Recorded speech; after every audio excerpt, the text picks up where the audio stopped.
everyone, this is a WesNest training video. Today, I'm going to review how to check approved budgets. When you log in, you'll want to type in your student group number. Then, once you find your student group, you're going to click on it and select Manage Organization on the right-hand side. This will take you to your student group's homepage.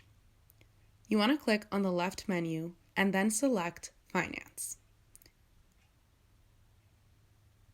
Once you're here, you should see any purchase requests that you have submitted, as well as budget requests and accounts.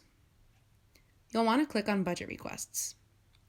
Here, you'll see any budget requests that have been approved, and if you click on them, you should see your budget request ID, as well as the date stamped that it has been approved.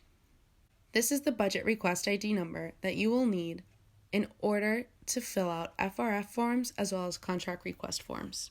And this is how you check approved budgets.